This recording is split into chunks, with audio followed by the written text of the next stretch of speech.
it was really awesome. And I remember going down, and when we were going across at the time, Socks didn't mention that he had a bench warrant for graffiti before we tried it.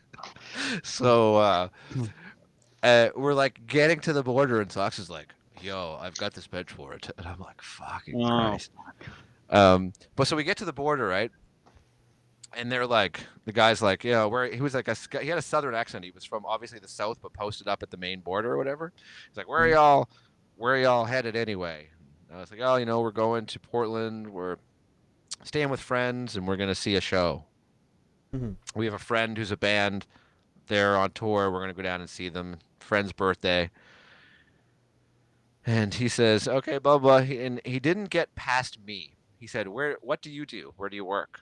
And I said, oh, I work at CBC Halifax. And he's like, immediately his eyes light up, and he looks at me, and he says, "Do you know the show with Stan and the horse on the weekend mornings?"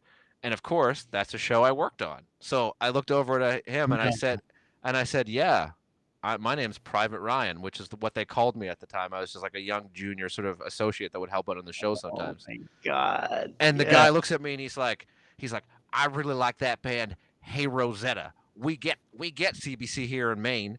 And then he looked at me and said, "Have a good time." And and we drove through.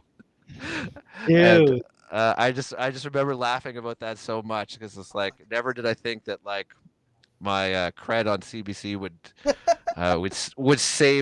get us Ox's ass. From now on, you can just be Oh, like, "Don't worry, I'll handle this. Let me do the talking."